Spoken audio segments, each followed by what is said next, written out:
What made you call CPS? I work at this grocery store downtown, and there's this woman, Bridget, who's been there for 2 years longer than me.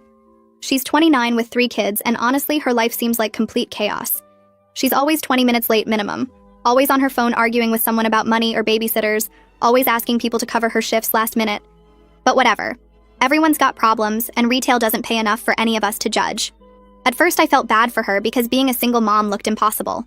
She'd come in with her hair still wet from rushing, wearing mismatched shoes, forgetting her name tag half the time. The managers never said anything because we were always short-staffed, and at least she showed up eventually. Her kids would sometimes come in after school, and she'd give them candy from the checkout lanes without paying and tell them to wait in the break room. Nobody wanted to be the person who got a struggling mom fired.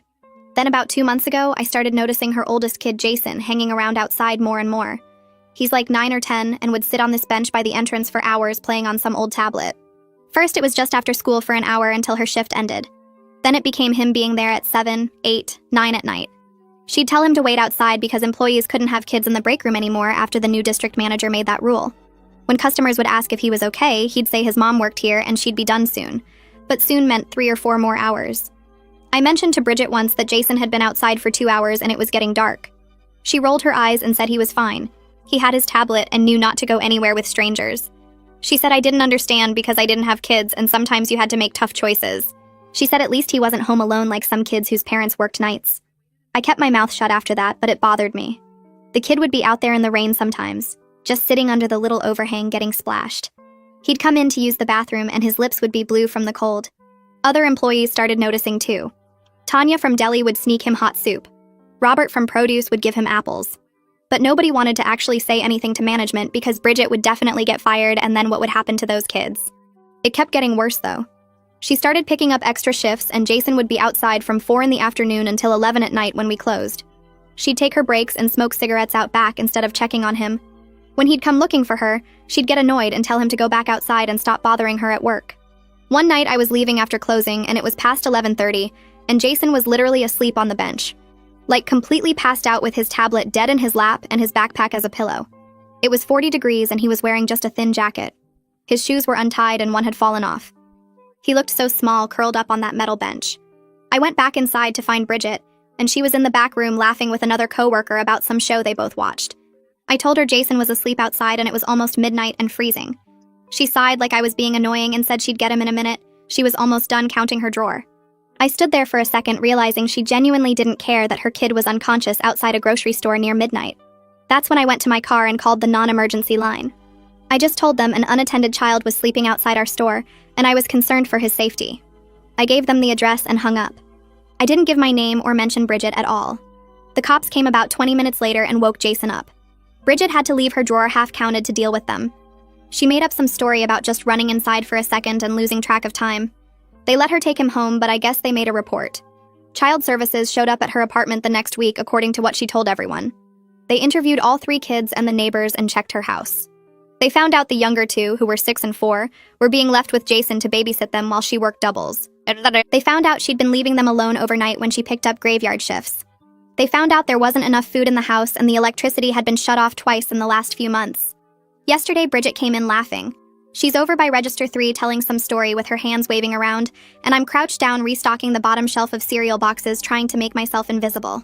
My heart won't stop pounding because 3 nights ago I sat in my car and dialed that number, and now she's here laughing like nothing happened. I can hear her voice carrying across the store, that loud, cheerful tone she uses when she's in a good mood. Part of me wants to walk out right now and never come back. I grab another box of Cheerios and shove it onto the shelf harder than necessary. She doesn't know it was me. Nobody knows except whoever took that call, and they're not telling her. I keep repeating this in my head, but it doesn't make my hands stop shaking. Tanya's voice joins Bridget's now, and they're both laughing about something. I force myself to stand up and push my cart toward the magazine rack near the registers because I need to know what she's saying. My legs feel weird and disconnected, like I'm walking through water. I pick up a stack of gossip magazines and start straightening them, even though they're already perfectly straight. Bridget's saying something about her apartment being a disaster and how embarrassed she was. I freeze with a magazine halfway onto the rack. She's talking about the CPS visit. She's actually talking about it out loud where anyone can hear. Tanya asks something I can't quite catch, and Bridget laughs again. That laugh makes my stomach twist because it sounds genuine, not bitter or angry like I expected. I move one step closer and pretend to organize the candy bars hanging below the magazines. My hands are shaking so bad I almost knock over the whole display. Bridget's saying the caseworker lady was actually pretty cool, that she helped her fill out applications for programs Bridget didn't even know existed. She's describing how mortified she was about the mess in her apartment, but the caseworker didn't judge her or act superior. She just sat at the kitchen table and went through paperwork with her for like 2 hours. Tanya says something supportive, and Bridget keeps talking about emergency assistance and how she might finally be able to catch up on her electric bill. I'm standing there holding a Snickers bar like an idiot, trying to process this reaction I never saw coming.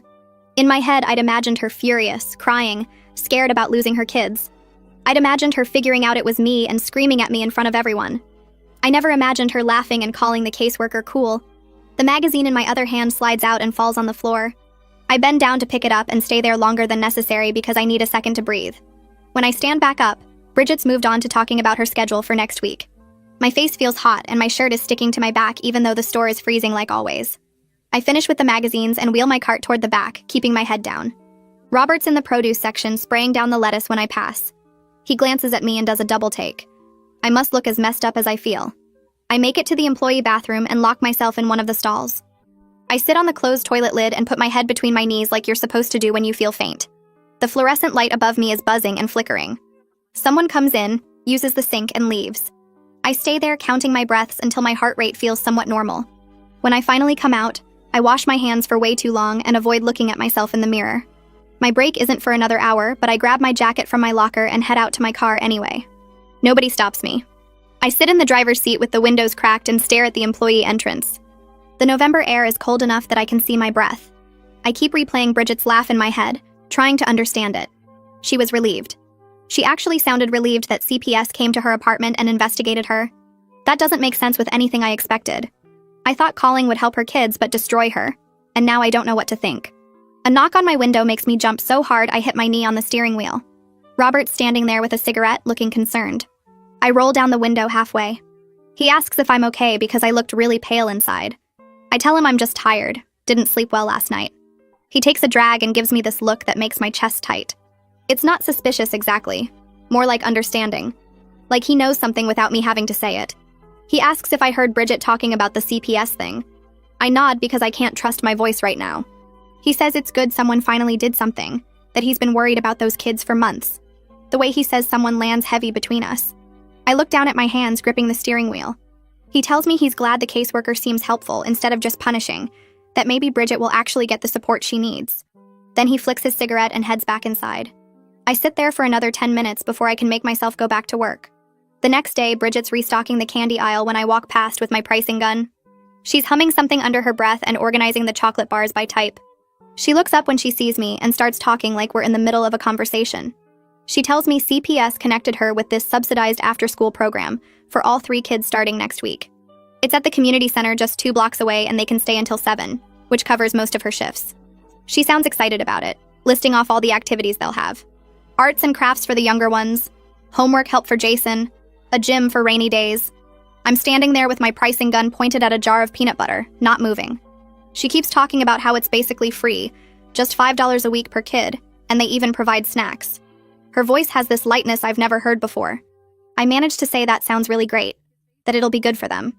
She agrees and says she feels stupid for not knowing these programs existed, that she's been paying her neighbor $40 a day to watch them and the neighbor mostly just let them watch TV. I nod and price another item. She mentions the program has dinner included too, so that's one less meal to figure out. The relief in her voice when she says that makes me feel strange. I'm glad my call helped, but I still went behind her back and reported her to authorities. I told strangers that she was neglecting her kids. Even if it worked out okay, that's what I did. She moves down the aisle to restock the gummy bears, and I escape to the next section. My hands won't stop shaking for the rest of my shift. 2 days later, Tanya catches me heading into the walk-in cooler to grab more milk crates. She follows me in and closes the door behind us. The cold air hits my face, and I can see both our breaths in the dim light. She asks me directly if I was the one who called about Jason that night. Her voice isn't mean or accusing, just curious and quiet. I freeze with my hand on a milk crate. She says she's not trying to start anything. She just wants to know. I don't say yes or no, but I can feel my face doing something that gives me away. She steps closer and squeezes my arm. She tells me someone needed to, that she's been feeling guilty for months about not doing it herself. She was working the closing shift 2 weeks before I made the call and found Jason asleep out there, and she just woke him up and told him to go find his mom. She's been losing sleep over it ever since. I tell her I understand, and she squeezes my arm again before letting go. We both stand there in the cold for a minute, not saying anything. Then she grabs the crates she came for and pushes back out into the store. I stay in the cooler for another minute, letting the cold air sting my face. At least one person knows now and doesn't hate me for it. Over the next week, I start noticing the bench by the entrance sitting empty during evening shifts. The first couple times I think maybe Jason's just inside with Bridget. But then I remember she said the program goes until 7. I'm taking out trash one evening and I see the bench in the yellow light from the parking lot. It looks different without a small kid hunched over a dead tablet. Bridget mentions during a shift change that Jason loves the program, that he's made friends with 2 other boys his age. She says they play basketball in the gym and he's getting pretty good. She tells me the program includes dinner, and yesterday they had spaghetti, and Jason said it was better than anything she makes at home. She laughs when she says this, but there's something sad underneath it.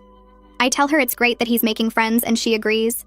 She says the younger 2 love it too, that they come home tired in a good way instead of wired from watching TV all day. She heads to her register and I finish stocking the shelf I'm working on. The bench stays empty night after night, and I try not to think about all the hours Jason spent out there before I finally made that call. The CPS caseworker comes in during my shift the following Tuesday. I recognize her from the description Bridget gave, a woman in her 40s with short gray hair and a canvas bag covered in pins. She goes straight to the manager's office, and I watch through the window while pretending to organize the impulse buy shelves near the registers. The manager looks uncomfortable, shifting in his chair and rubbing his neck. The caseworker is talking and gesturing, probably asking about Bridget's schedule. Our scheduling system is designed so the company can change shifts with 2 hours' notice, not so employees can have consistent hours they can plan around. The manager is explaining something, and the caseworker is writing in a notebook. They talk for maybe 20 minutes, and then she leaves through the front entrance. The manager comes out of his office looking annoyed and goes straight to the break room. I know nothing will probably change with Bridget's schedule because that would require corporate to care about employee stability over their own flexibility. But at least someone asked. At least someone official said that erratic scheduling makes it impossible for single parents to arrange childcare. That's more than anyone here has done. During a slow afternoon later that week, Bridget's telling a group of coworkers about the parenting classes CPS is making her attend. She rolls her eyes while describing it, saying she has to go twice a month for 6 months, and they do home checks too. One of the newer guys asks if that's scary, and she shrugs. She admits the parenting class teacher is actually helpful. That last week she gave Bridget information about tenant rights when Bridget mentioned her landlord won't fix the heat. She says she didn't know she could report landlords for that stuff, that she thought she just had to deal with whatever the landlord decided. I'm restocking soup cans nearby, and I can hear everything. She's talking about the investigation I caused like it's just another annoying thing she has to deal with, not something that could have destroyed her life. She mentions the home checks are monthly, and they look at everything from food in the fridge to whether the smoke detectors work. She laughs and says she's been cleaning more in the past 2 weeks than she has all year. The other coworkers laugh with her.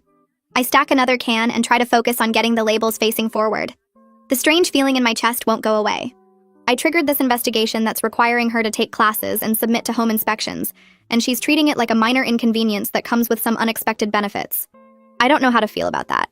Robert finds me during my break later that week when I'm sitting in my car again. He taps on the window and I roll it down. He's not smoking this time, just standing there with his hands in his pockets. He tells me quietly that he's glad someone finally called about Jason. He says he's been losing sleep over it for months, watching that kid sit outside in the cold. But he has his own kids to feed and he couldn't risk making waves at work. His voice gets quieter when he says this. He tells me he knows what it's like to need every single paycheck and not be able to afford principals. I tell him I understand, and I do. We were all trapped between wanting to help and needing to survive. That collective paralysis let a 10-year-old sit outside a grocery store until midnight in 40-degree weather. Robert says at least it's over now. At least Jason has somewhere warm to go. I nod but don't say anything else. He heads back inside and I sit there thinking about how many of us saw what was happening and did nothing until I finally broke. The guilt of our shared silence doesn't feel any lighter, even though the outcome seems okay. We all failed that kid for months before one of us finally acted. 2 weeks after the investigation, I'm working the early shift when a group of kids comes through the entrance with 2 adults wearing community center shirts. They're on some kind of field trip, clipboards in hand and matching blue lanyards around their necks. I'm restocking the bread aisle when they pass and I glance over out of habit. Jason's in the middle of the group walking next to another boy about his age. They're both laughing about something and comparing notes on their clipboards. I stop moving and just stare. He looks completely different. His jacket actually fits and isn't threadbare at the elbows. His hair is cut neatly instead of hanging in his eyes. His shoes are tied and they match. But the biggest difference is his face. He's smiling a real smile, not the tired, flat expression he used to wear while sitting on that bench. The group moves toward the produce section, and one of the adults starts explaining something about nutrition. Jason doesn't notice me standing there with a loaf of bread in each hand. I'm grateful for that because I have no idea what I'd say to him. I'm the person who reported his mother. I'm the reason CPS came to his apartment and interviewed him and his siblings and looked through their whole lives. Even if it helped, even if he's better off now, I'm still the person who made that call. I finish restocking the bread and go to the back room where I can't see the field trip group anymore. I'm in the dairy section 2 days later when Bridget finds me. She's holding a clipboard and checking off inventory items, but she stops and calls my name. I turn around and she's smiling this tired but genuine smile. She tells me thanks again for covering that shift last month when she had that family emergency with her mom. I stand there holding a gallon of milk in each hand, trying to remember what she's talking about. Then I realize she means 3 weeks ago when I swapped shifts with her so she could handle something. She has no idea I made the call. She probably thinks it was some customer who saw Jason outside, or maybe just the cops doing a random check after they found him that night. Her gratitude for a completely different favor sits wrong in my stomach. I tell her no problem, and she goes back to her clipboard. I put the milk on the shelf, and my hands are shaking slightly. I'm living 2 lives now. The coworker who helps out when needed, and the person who reported her to authorities. She'll probably never know it was me, and I don't know if that makes it better or worse. The next morning, the store manager calls everyone to the break room before opening. We all crowd in there with our coffee and tired faces wondering what's going on. He stands by the bulletin board with this serious expression and starts talking about company policy regarding employees' children on the premises. Nobody says Bridget's name, but we all know. He reminds us that liability issues prevent children from waiting inside or outside the store for extended periods. He uses phrases like risk management and corporate responsibility. Tanya catches my eye from across the room and her face is tight. Robert is staring at his shoes. The manager keeps talking about how we all need to be mindful of policies and report concerns through proper channels. Several employees shift uncomfortably because we all know this exact policy is what forced Jason outside in the cold in the first place. But nobody says anything. Nobody challenges him or points out that maybe the policy itself is the problem. We just nod and agree to follow the rules and then file out to start our shifts. Bridget isn't working this morning, and I'm grateful for that. 3 days later, I'm restocking cereal when I hear Bridget's voice from the break room. The door is open and her tone is sharp. I move closer to the doorway while pretending to organize boxes. She's on her phone arguing with someone about heat. She says it's November now and her apartment is freezing and her landlord keeps saying he'll send someone but nobody ever comes. Then her voice changes. She mentions that CPS requires adequate heating, and her caseworker is doing another home visit next week, and will verify everything is up to code. There's silence while she listens. Then she says, "Okay, good, tomorrow works," and hangs up. I stand there holding a box of cornflakes, realizing what just happened. The investigation is giving her power she didn't have before. Her landlord has been ignoring her complaints for who knows how long, but suddenly CPS involvement means he has to actually fix things. That feels like something positive coming from all this mess. Something I didn't expect. I'm on Register 4 the following week when Tanya takes Register 5 next to me. It's slow, and we're just standing there watching the entrance for customers. She leans over slightly and mentions that Bridget seems different lately. Less stressed somehow. Like having the kids in an actual program with structure has lifted weight off her shoulders. I think about it and realize she's right. Bridget has been on time more often in the past few weeks.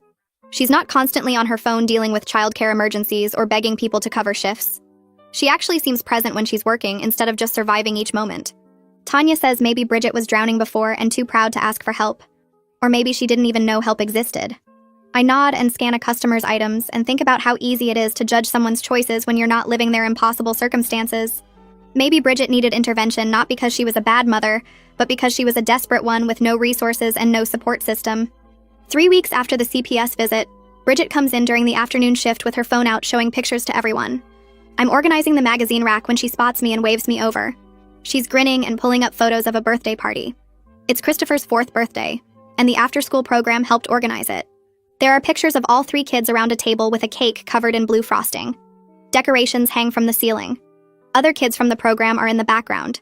She swipes through showing me different shots, and her voice has this genuine happiness I haven't heard before. She points out Christopher's face covered in frosting, and Isla wearing a party hat, and Jason actually smiling next to his siblings.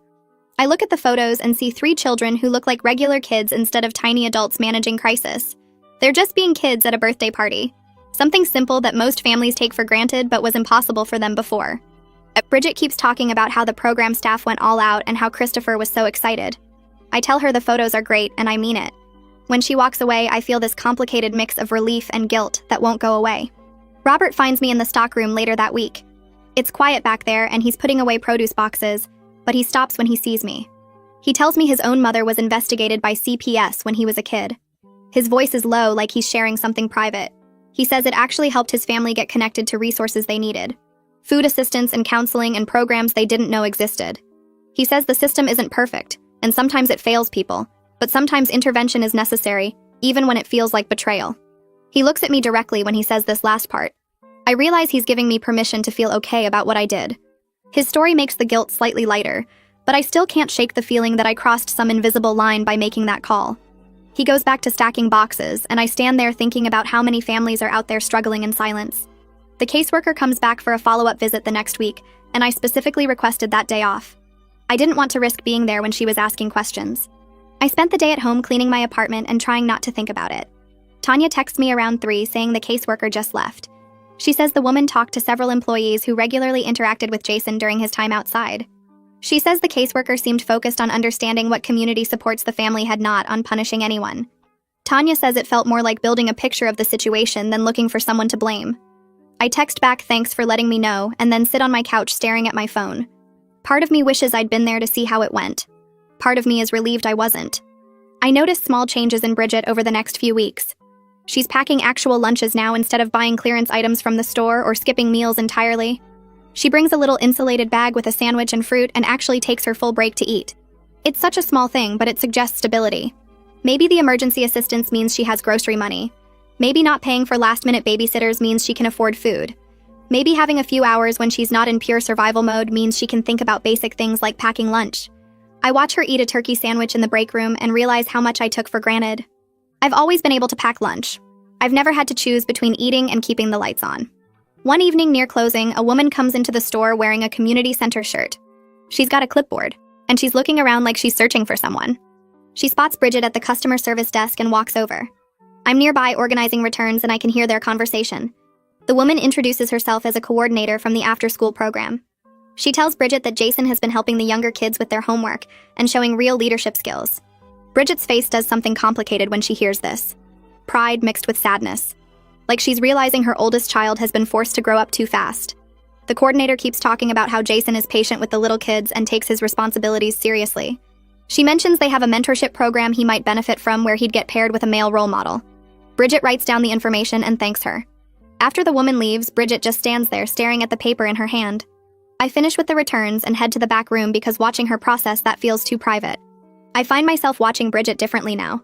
Things I used to see as chaos and irresponsibility look more complicated when I actually pay attention. She picks up every extra shift offered even when she's clearly exhausted. She never buys anything for herself but will grab clearance toys for her kids when they go on sale. She's navigating systems designed to make poor people fail and somehow still showing up every day. I used to think she was just messy and disorganized. Now I see someone fighting to survive with limited weapons. My judgment feels less certain, less black and white. I don't know who deserves what anymore or how to measure good parenting when someone is drowning. I just know that 3 kids are safer now than they were before, and maybe that's what matters most. A slow Tuesday afternoon meant empty aisles and time for Bridget to actually talk instead of running between registers and restocking. She leaned against the customer service counter chatting with another cashier about something her caseworker had done. I was organizing the impulse buy section nearby and couldn't help overhearing. Bridget laughed while explaining that the caseworker helped her apply for subsidized housing with a 2-year waitlist. She said at least she was on it now, which was better than nothing. The other cashier asked what subsidized housing even was, and Bridget admitted she didn't know it existed in our city until last week. She thought it was just something from other places, not here. I kept straightening candy bars that didn't need straightening and thought about how many resources must be invisible when you're drowning.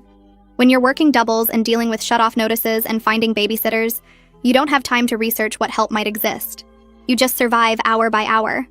Bridget kept talking about the application process and how complicated the paperwork was, but her caseworker walked her through every section. The waiting list didn't bother her as much as I expected. She seemed almost excited just to be on it, like having a possibility 2 years away was still hope. The district manager showed up the following week doing his quarterly store visits. He usually just checked inventory and talked to the store manager in the office, but this time he made a point of finding Bridget during her shift. I was covering a register 3 lanes over when he approached her at customer service. He told her he'd been reviewing employee records and noticed her improved punctuality and performance over the past month. Bridget looked surprised, like she expected criticism instead of recognition. He kept talking about how reliability was valuable, and the company needed good people in leadership positions. Then he offered her first consideration for the next assistant manager position that opened up. Better pay, consistent scheduling, actual benefits. Bridget's face went through about 5 different expressions before settling on shocked. She thanked him and said she'd definitely be interested. After he walked away, she just stood there staring at nothing for a solid minute. I wondered if anyone had ever recognized her for doing well instead of only noticing when she struggled. The idea that she could move up instead of just surviving seemed to genuinely surprise her. I saw Jason outside the store a few days later, but everything about the situation looked different. He was with a group of kids his age and 2 adults wearing community center shirts. They had clipboards and were doing some kind of nature scavenger hunt around the neighborhood. Jason was animated, actually smiling and talking with another boy about something on their list. They checked off items as they found them, leaves and rocks and other things I couldn't see from inside. The bench where he used to sit alone for hours was just background now, part of the landscape instead of his prison. He walked right past it without even glancing at it, laughing at something his friend said. The counselor with them looked patient and engaged, actually paying attention to what the kids were finding and saying. I watched them move down the sidewalk toward the park and felt something loosen in my chest. That kid who used to sit outside in the cold with a dead tablet now had friends and activities and adults who cared. The change was so visible it almost hurt to see. Tanya caught me during our overlapping break that afternoon. We were both in the back room and she brought up Bridget's situation directly. She said she was glad someone finally did something about it. Her voice was quiet but firm, like she'd been thinking about this for a while. She told me she wished she'd been brave enough to make the call herself. I didn't confirm or deny anything, but my face probably gave me away. Tanya squeezed my shoulder and said sometimes helping people means doing things they might initially hate you for. That's just part of caring about others. The guilt had been eating at me despite seeing all the positive changes. Hearing someone else say it was the right thing helped, even though I still felt weird about going behind Bridget's back. Tanya mentioned she'd been losing sleep over Jason sitting outside in the cold too, but didn't know what to do. Everyone at the store had been trapped between wanting to help and being afraid of making things worse. At least now the kids were safe and Bridget was getting support instead of just struggling alone. A month after the investigation, Bridget brought paperwork to work during her break. She spread it out on the break room table looking excited but nervous. Medical billing certificate program at the community college. She explained to anyone who'd listen that her caseworker told her about a workforce development grant covering tuition and childcare during class time. The grant specifically helped single parents get job training for better careers. She'd never heard of it before. The program was 2 evenings a week for 6 months and led to certification that could get her a job at a hospital or clinic. Better pay than retail, actual career path, normal hours. She asked the store manager if she could adjust her schedule for the classes, and he agreed immediately. Bridget kept looking at the enrollment forms like she couldn't believe this was real. She told me later that she never imagined going to college or having a career instead of just jobs. Requested Reds is on Spotify now. Check out link in the description or comments. The possibility of actually improving her situation instead of just surviving felt foreign to her. But the caseworker kept telling her she was capable and deserved better opportunities. Someone believing in her seemed to matter as much as the actual resources. I realized over the next few weeks that I'd been waiting for Bridget to figure out I made the call. Some part of me expected her to piece it together and confront me, but it was becoming clear she probably never would. The anonymous nature of the report meant I got to keep my secret and my guilt. I watched the aftermath without facing direct consequences for my choice. Part of me wished she knew so we could clear the air and I could stop carrying this weird tension. But mostly I was relieved to avoid that confrontation. What would I even say? I reported you because your kid was sleeping outside in the cold and you didn't seem to care? That sounded harsh even though it was true. The complexity of the situation made simple explanations impossible. She was failing her kids but also trapped in impossible circumstances. I helped protect the children but also went behind her back to authorities. Nothing about it felt purely good or purely bad. Just necessary and uncomfortable and permanently complicated. Robert mentioned during a restocking shift that his daughter went to the same after-school program now. She'd become friends with Isla, Bridget's 6-year-old. He said Isla talked constantly about how much she loved the program and didn't want to miss any days. They did art projects and played games and got help with homework. His daughter said Isla was always happy and excited about whatever activity they were doing. The kids who'd been left with their 10-year-old brother as babysitter were now in age-appropriate care with structured activities and adult supervision.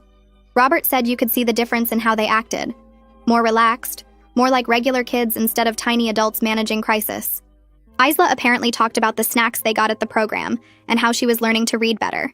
Simple things that should have always been part of her life but hadn't been. The program gave them stability and safety and childhood, things their mother wanted to provide but couldn't manage alone. The store manager pulled me aside one afternoon after a particularly smooth shift. He thanked me for being a reliable employee and said he appreciated my work ethic. Then he mentioned that he knew some staff members had been concerned about Bridget's children. His wording was careful, almost too careful. He said he appreciated that someone handled it appropriately through proper channels rather than gossip or drama. The way he looked at me while saying this made me wonder if he knew or suspected I made the call. But he didn't push further and I didn't volunteer information. We just stood there for a second with this understanding hanging between us. He added that the situation had worked out better than anyone expected, and Bridget was doing well now. Then he went back to his office and I went back to my register. The conversation felt significant, but incomplete. Like he was telling me he knew without actually saying it directly. Or maybe I was reading too much into it because of my own guilt. Bridget told a group of coworkers during lunch break that her electricity hadn't been shut off in 6 weeks. She said it like an accomplishment, which I guess it was for her. 6 weeks was apparently a record this year. The emergency assistance program helped her catch up on bills and taught her about payment plans she didn't know utilities offered. You could pay a set amount each month based on income instead of the full bill. She'd been trying to pay everything at once and failing, then getting hit with shut-off notices and reconnection fees. The payment plan meant consistent smaller amounts she could actually manage. She talked about not worrying whether the lights would work when she got home. That specific relief in her voice was tangible. Such a basic thing that most people never think about. Flipping a light switch and having it work. But for her, it had been a constant source of stress and shame. Now she could focus on other things instead of that particular crisis. The stability showed in other ways too. She seemed calmer, less constantly on edge. Like removing one major stressor freed up mental space for everything else. A newer employee complained about covering one of Bridget's shifts, and I jumped to her defense without thinking. I explained that she was dealing with a lot, and had actually been much more reliable lately. The new guy didn't know Bridget's history or circumstances. He just saw someone asking for coverage and assumed she was flaky. I found myself explaining about her kids and the community programs and how much things had improved. Defending her felt natural even though months ago I'd been judging her just as harshly. I realized I'd shifted from seeing surface chaos to understanding the circumstances underneath. The complexity of her situation had become more visible to me than just the mess I initially noticed. She wasn't irresponsible or careless. She was someone trapped in systems designed to make poor people fail, fighting to survive with limited resources and no safety net. My judgment had been easy when I didn't understand the full picture. Now I saw how hard she was working just to keep her family together. That changed everything about how I viewed her choices and struggles. 3 months passed faster than I expected. The CPS caseworker walked into the store on a Tuesday afternoon while I was restocking the cereal aisle. She wore the same professional outfit from before, carrying a leather folder under her arm. My hands froze on a box of cornflakes when I spotted her heading toward the manager's office. Through the glass window, I watched her shake hands with him, then sit down across from his desk. Their conversation looked calm and businesslike. No tension in anyone's shoulders, no defensive postures or crossed arms. After about 10 minutes, she left the office and walked over to where Bridget was working the customer service counter. They talked for maybe 5 minutes, both smiling occasionally. Bridget nodded several times and even laughed once. The caseworker touched Bridget's arm briefly before leaving, like friends saying goodbye. I kept pretending to organize cereal boxes that were already perfectly straight. During our afternoon break, Bridget sat at the table in the back room eating a sandwich she'd brought from home. She mentioned to another coworker that her caseworker visit went really well. The caseworker said she was making excellent progress with everything. The parenting classes, the stable childcare arrangement, keeping up with bills, maintaining adequate food in the house. Everything was looking good enough that they might close the case after 6 months instead of keeping it open longer. Bridget sounded relieved but also proud, like she'd accomplished something significant. I dumped my coffee in the sink and rinsed the cup, listening to her talk about how different things were now compared to a few months ago. The following week, Tanya came to work carrying a white bakery box and wearing a huge smile.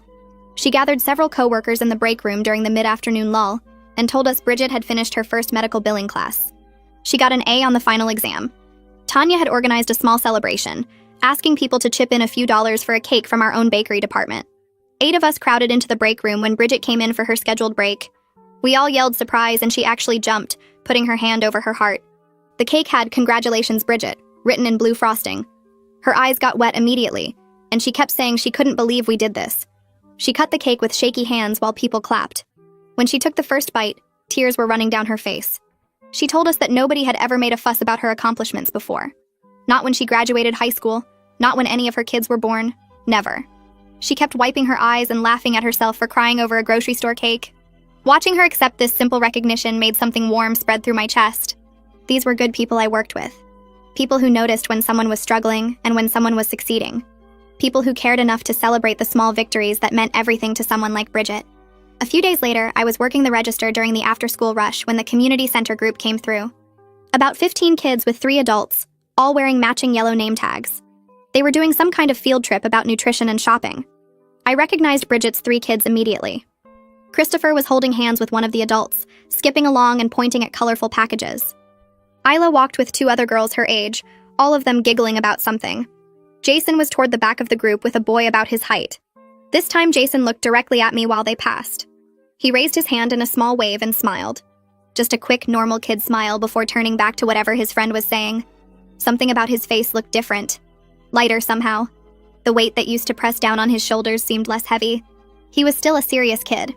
You could see it in his eyes, that awareness of responsibility that most 10-year-olds don't carry.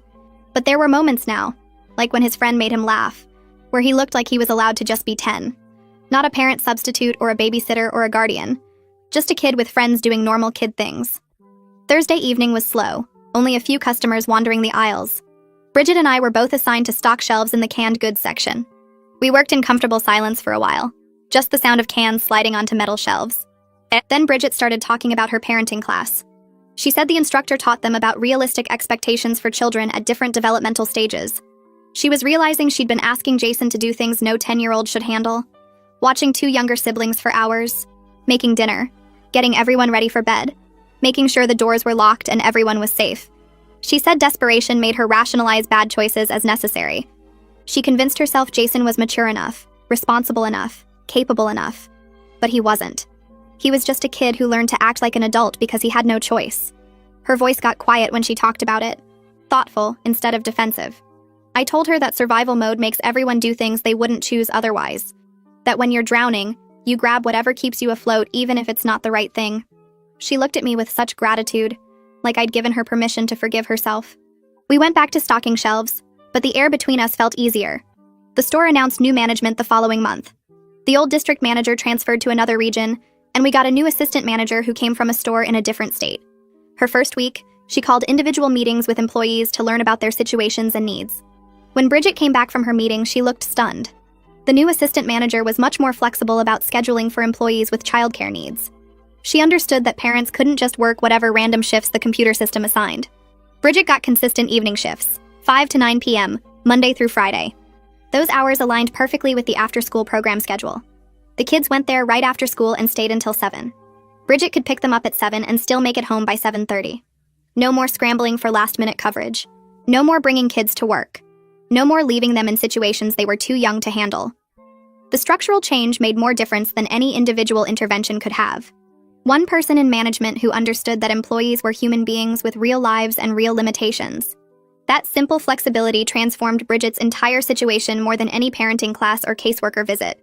I was taking out recycling through the back hallway when I heard Bridget's voice from around the corner. She was on her phone, laughing about something. I paused, not wanting to interrupt her break. Her voice carried clearly in the empty hallway. She was confirming her next appointment with her caseworker, still laughing about whatever they'd been discussing. The conversation sounded friendly, collaborative, like talking to someone who was helping rather than monitoring. She mentioned something about the kids' report cards and how well everyone was doing. Then she laughed again and said she'd see her next week. The relationship seemed collaborative rather than adversarial. It made me think about how I'd been, so scared that calling CPS would destroy her family. That fear hadn't come true.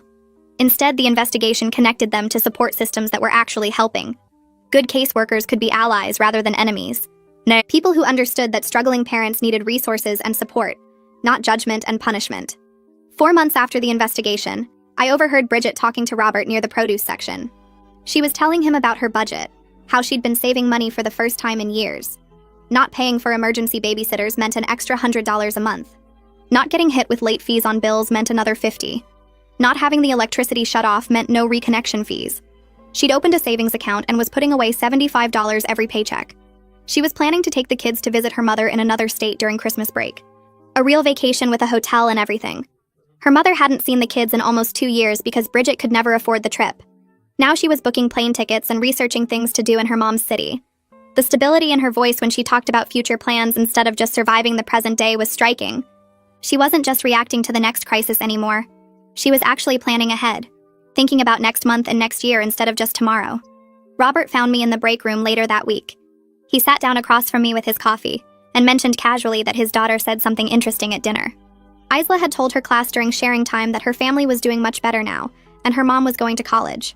His daughter came home talking about it because she thought it was cool that Isla's mom was in the school just like the kids. Robert looked at me with this meaningful expression while he said it. His eyes held understanding and approval. I realized he definitely knew I made the call. Maybe he'd figured it out from how I'd been watching Bridget and her kids. Maybe Tanya had told him. Maybe he just put the pieces together. We didn't discuss it directly. But there was an understanding between us that sometimes caring about people means making hard choices they might not initially thank you for. Sometimes helping requires doing uncomfortable things.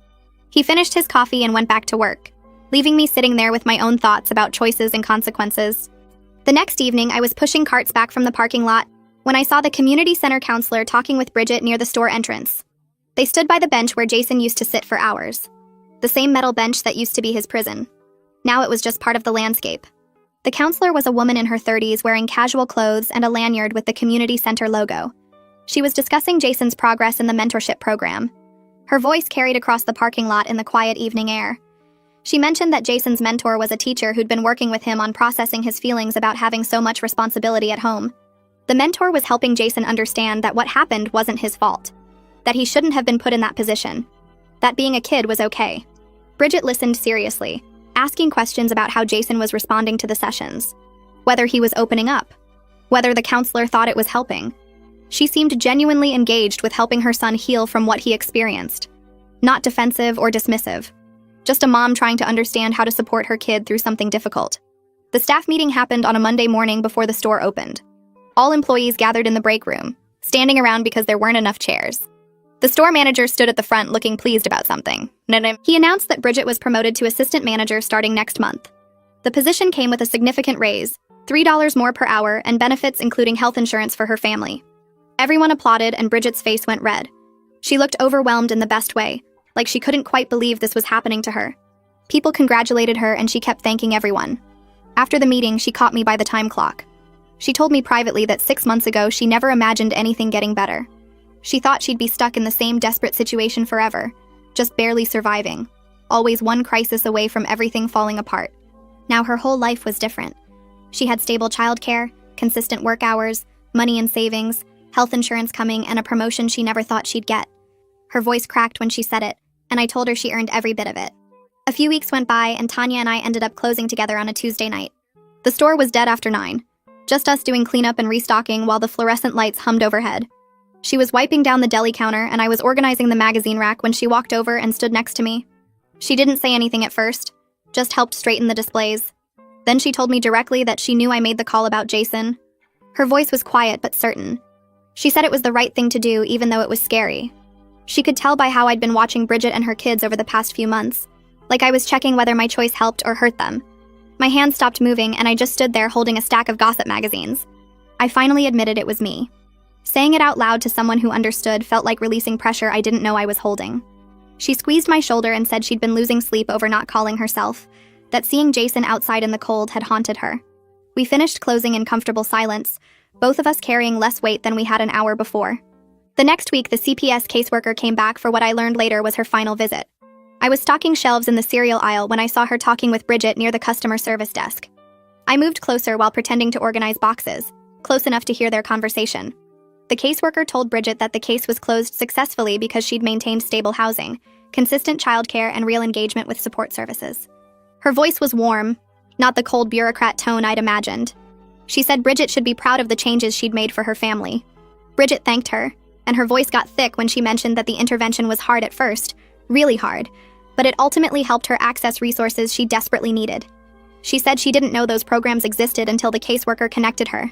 They shook hands and the caseworker left, and I stayed in the cereal aisle processing what I'd heard. Bridget wasn't angry about the call anymore. She was grateful. 2 days later, Bridget brought all 3 kids into the store on her day off. She wanted to show them where she worked, and they were excited to see the place their mom talked about all the time. Christopher and Isla ran around looking at everything with wide eyes, pointing at the bakery displays and the flower section. Jason stayed closer to Bridget, still her serious and protective oldest, even though he looked more relaxed than I'd ever seen him.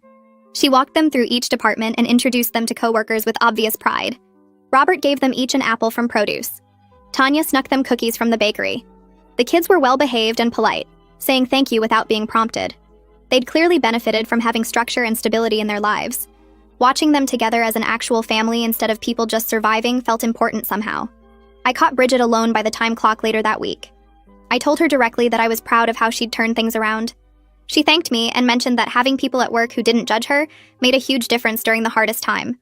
She said she knew some coworkers probably thought she was a terrible mom, but others like me and Tanya and Robert treated her like a person who was struggling, not a failure. The irony of her gratitude sat heavy in my chest. I was the one who reported her.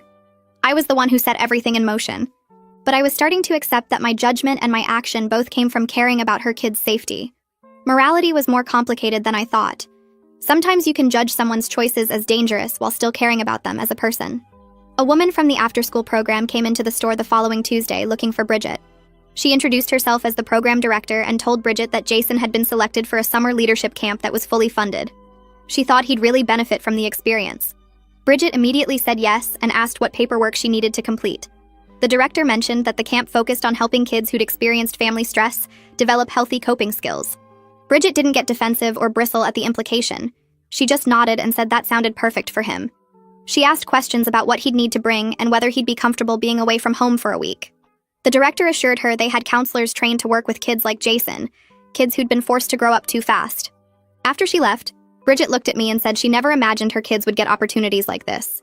During a slow afternoon shift a week later, Bridget and I were both stuck at registers with no customers. She started telling me about her plans after finishing the medical billing certificate. She wanted to get a job at a hospital or clinic with better pay and benefits than retail offered. She talked about being able to afford a 2-bedroom apartment so the kids didn't all share one room. She mentioned maybe even saving for a car so she wasn't dependent on buses and could get to work reliably. Her dreams were modest but real.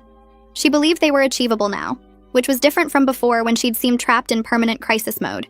She pulled out her phone and showed me apartment listings she'd been looking at, places that would be possible once she had that clinic job. The hope in her voice made something tight in my chest loosen. I saw Jason outside the store one last time a few days later. But everything was different. He was with his mentor from the program, and they were getting ice cream from the shop next door. I watched them through the window while pretending to adjust the shopping cart corral.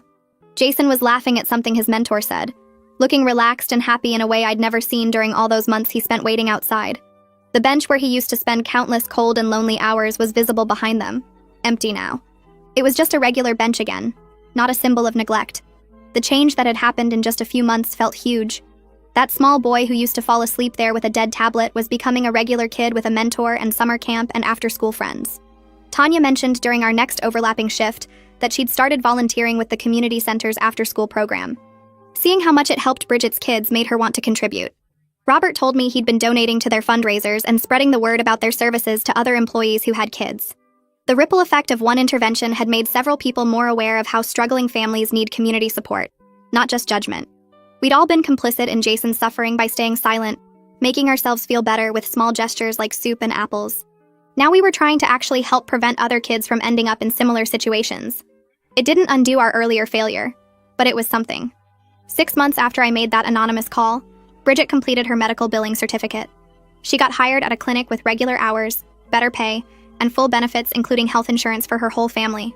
She gave her 2 weeks' notice at the store. We threw her a going-away party during her last shift, decorating the break room with streamers and getting a cake from the bakery department. She made a speech thanking everyone for supporting her through a difficult time. Her voice broke when she talked about how scared she'd been that she'd never get out of the cycle of poverty and chaos. Several coworkers got emotional. Tanya cried. Even Robert's eyes looked wet. Bridget had become more than just the chaotic coworker who was always late. She'd become someone we all rooted for. On Bridget's last day, she pulled me aside near the employee lockers after her final shift. She told me she knew someone from the store called CPS that night about Jason. She said she was angry at first, furious actually, but she was grateful now because it forced her to accept help she was too proud to ask for. She didn't say she knew it was me specifically, but her eye contact suggested she might suspect. She held my gaze for a long moment. I told her that her kids were lucky to have a mom who fights so hard for them. I meant it completely. She'd taken the intervention and used it to build something better instead of just resenting the intrusion. That took real strength. She hugged me tight and then headed out with her kids trailing behind her, all 3 of them talking at once about something they wanted to do that weekend. I watched them leave through the automatic doors and felt this weird mix of pride and sadness. The store got a new person to take Bridget's position about a week later. Her name was Michelle, and she was always exactly on time. Never asked anyone to cover her shifts, kept her personal life completely separate from work. She was efficient and reliable and honestly kind of boring compared to Bridget's constant chaos. I caught myself missing the drama sometimes. Missing Bridget rushing in 20 minutes late with some wild story about why the bus broke down, or her landlord showing up at 6 a.m., or one of the kids getting sick at the school. Michelle just showed up, did her job perfectly, and went home. There was something about Bridget's messiness that made the store feel more human, more real. She reminded everyone that we were all just people trying to survive, not robots scanning groceries. I realized she taught me something important about judging other people's choices when you have no idea what impossible situation they're dealing with. It's easy to say what someone should do when you're not the one trying to keep 3 kids fed on retail wages with no childcare and an apartment that keeps losing power. 3 months after Bridget left, I was doing my own grocery shopping on my day off, and I saw her in the produce section with all 3 kids. They were picking out vegetables together, and the kids were actually helping instead of running around causing chaos. Jason was reading labels to his mom and helping her compare prices. Isla was carefully selecting apples and putting them in a bag. Christopher was sitting in the cart seat looking happy and well-rested. Bridget looked completely different from she used to at work. Her hair was styled, her clothes matched, and she wasn't frantically checking her phone every 30 seconds or yelling at anyone. She saw me and her whole face lit up. She came over and we hugged like old friends instead of former coworkers who barely knew each other outside of work stress. She told me the clinic job was going amazing and they were already training her on additional responsibilities because she was so good at it. She said having regular hours and knowing exactly when she'd be home every day changed everything for her family. The kids could plan their activities, she could plan meals, they could have actual routines instead of just chaos. She thanked me again for being supportive during her hard time at the store and said she thought about us sometimes and hoped everyone was doing okay. We hugged goodbye, and I watched her finish shopping with her kids, all of them relaxed and happy in a way I never saw when she was drowning at the store. A couple weeks later, Tanya pulled me aside during a shift and said she heard something interesting at a district meeting. Apparently, our store manager mentioned Bridget's story as an example of how connecting struggling employees with community resources can help everyone. The company was now looking into developing partnerships with local service organizations to help other employees who might be dealing with similar situations. Tanya said it felt weird that one person's crisis was leading to actual systemic changes, but maybe that's how things get better sometimes. One family falls apart publicly enough that people notice and decide to build better safety nets for others. It didn't undo all the months that Jason spent sitting outside in the cold, or all the nights Bridget's kids went to bed hungry, but it might prevent other families from reaching that same breaking point. That felt like something meaningful coming from something so painful. I started seeing Jason around the neighborhood sometimes after that. He'd be walking with a couple other kids his age, laughing about something, looking like a normal preteen instead of a tiny adult carrying the weight of his family. Sometimes he was with an older guy who I figured must be his mentor from that program. They'd be getting ice cream or throwing a football in the park or just talking while they walked. Jason was getting taller and filling out a bit, not so skinny and tired looking anymore. I wondered sometimes if he remembered all those hours outside the store, or if kids are resilient enough that the trauma doesn't stick the same way it would for adults. Maybe he'd grow up and barely remember the worst parts, just have this vague sense that things were hard when he was little, but then they got better. Or maybe those memories would stay with him forever, shape how he saw the world and his place in it. I hoped for the first option, but suspected the second was more likely. Robert and I were restocking the cooler together one evening, and somehow got on the topic of how Bridget was doing. He mentioned that his daughter was in the same class as Isla now, and said she was one of the happiest kids there. Apparently, Isla talked constantly about activities she did with her family, about going to the park and the library and community center events. Robert's daughter said Isla used to be really quiet and kind of sad-looking, but now she was always smiling and participating in class. The younger kids, who were basically invisible in the original crisis, were thriving in ways that probably wouldn't have been possible without someone intervening. Hearing that made me feel like maybe I did the right thing, even though it felt terrible at the time. Their well-being justified my choice more than anything else could. 3 kids were safe and happy and getting to be actual kids instead of surviving in situations no child should have to handle. I thought about that night a lot. The night I found Jason asleep on the bench and made the call that changed everything. I still felt guilty about going behind Bridget's back, about judging another woman's mothering, about potentially putting kids into a system that doesn't always help. But I also knew that doing nothing would have meant watching a child suffer while I protected my own comfort and workplace relationships. Staying silent would have been easier, but it wouldn't have been right. Sometimes the moral choice is also the uncomfortable choice, the one that makes you lose sleep and second-guess yourself and wonder if you had any right to interfere in someone else's family. I made peace with the guilt by accepting that I'd rather feel bad about helping than feel bad about doing nothing. Tanya and I ended up having a long conversation during a slow shift about how many people probably see situations like Bridget's and stay silent because it's easier than getting involved. We both admitted that we were part of that silence for too long, making small gestures like sneaking Jason food instead of addressing the real problem. Giving him soup and apples made us feel better about ourselves, but it didn't actually help him. The collective responsibility for his suffering sat heavy between us, but at least we eventually acted. At least someone finally did something instead of just feeling bad and hoping it would somehow get better on its own. We talked about how our whole society is kind of set up that way, where everyone sees problems, but nobody wants to be the one to actually intervene because it's messy and complicated and might make things worse. But sometimes making things worse temporarily is still better than letting them stay terrible indefinitely. About a year after the whole CPS investigation started, I was scrolling through Facebook during my lunch break and saw a post from Bridget. It showed all 3 kids on the first day of school, wearing new clothes and backpacks, standing in front of their apartment building and smiling at the camera. The caption talked about how far they'd come in the past year and how grateful she was for the community support that helped her family get stable. She mentioned the after-school program, the clinic job, the parenting classes, all the resources that connected together to pull them out of crisis. Reading it made me cry in a way I didn't expect, sitting there in my car in the parking lot with tears running down my face. Something I'd been carrying since that cold night in November finally released. The guilt didn't disappear, but it transformed into something easier to live with, knowing that the intervention led to actual positive change instead of just more trauma. I realized sitting there that I'd probably never tell Bridget directly that I made the call, and I was okay with that now. The outcome mattered more than my need for confession, or getting credit, or clearing my conscience through some dramatic revelation. Her kids were safe and cared for. She was building a better life, and the intervention connected them to resources that were genuinely helping them thrive. My guilt was something I could live with if it meant they were okay. Some things don't need to be said out loud to be true. Robert mentioned during a closing shift a few days later that he was glad we worked at a store where people actually cared about each other, even when caring meant making difficult choices. He said it while we were counting down the registers, just casual conversation that felt deeper than it sounded. He was right, though. We weren't just coworkers going through the motions to collect a paycheck. We were people who saw a child in danger and eventually did something about it. That mattered more than any awkwardness or guilt or worry about workplace drama. We chose to protect a kid over protecting our own comfort, and that's something I could feel good about even when everything else about the situation felt complicated and messy. I think about all the children like Jason who are sitting outside stores right now, or staying home alone or taking care of younger siblings because their parents are stuck in impossible situations. The problems that created Bridget's crisis haven't gone anywhere. Poverty wages that make it impossible to afford childcare while working full-time. Unstable scheduling that makes planning ahead a joke. Lack of support services that actually help instead of just judging. One family getting connected to resources doesn't fix the broken systems that endanger so many others. There are kids all over this city, and every city dealing with the same thing Jason dealt with, and most of them won't have someone make that call.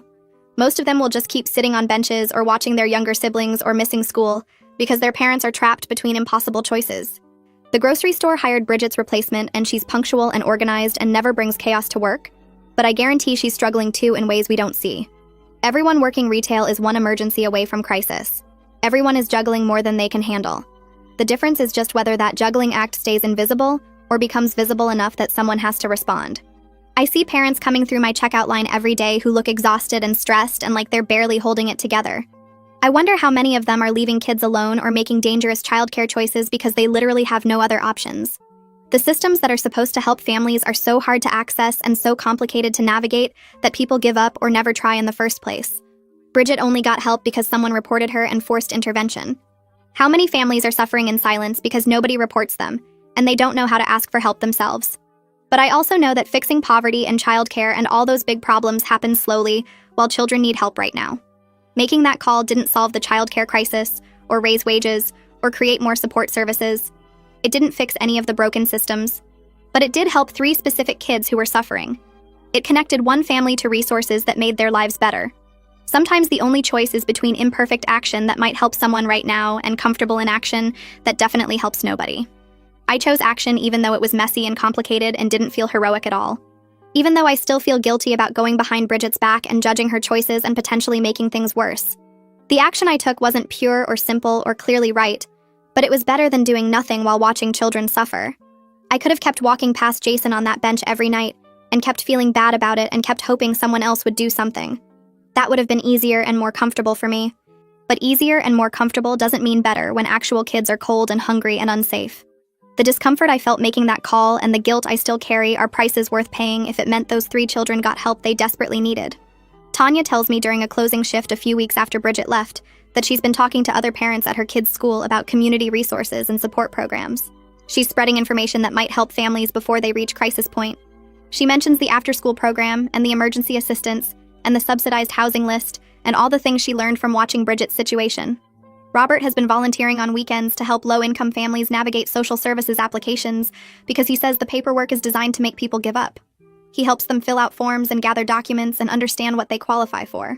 We're all trying to turn our guilt about not acting sooner into something productive. Trying to help other families before someone has to make an anonymous call about their kids. It doesn't erase what we failed to do for months while Jason sat outside, but it's something. It's using what we learned to maybe prevent the next kid from ending up in that situation. Tanya says she wishes we'd all known about these resources earlier, so we could have told Bridget about them before things got so bad. I agree, but I also know that people in crisis often can't hear suggestions or accept help until they're forced to. Bridget might not have used those resources even if we'd told her because she was too overwhelmed and proud and convinced she had to handle everything alone. Sometimes intervention has to be forced because people can't save themselves no matter how much they need saving. A year and a half after that cold November night when I found Jason asleep on the bench, I'm at peace with my choice to call CPS, even though it still doesn't feel purely good or simple. I helped protect children who were in danger, and that mattered more than my discomfort, or Bridget's initial anger, or the messiness of involving authorities. Sometimes doing the right thing means living with complicated feelings forever. Sometimes moral clarity is overrated compared to kids being safe and families getting the support they desperately need. I don't regret making the call, but I also don't feel heroic about it.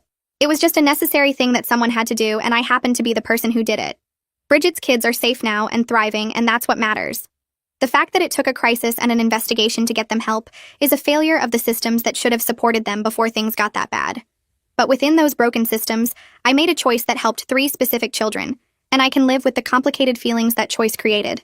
I learned that caring about people sometimes means doing things they might hate you for. That protecting the vulnerable sometimes requires uncomfortable action, instead of comfortable sympathy.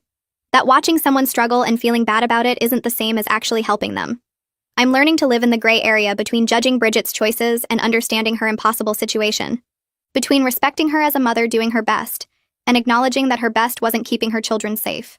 Between systemic problems that trap people and individual responsibility for the choices we make within those traps.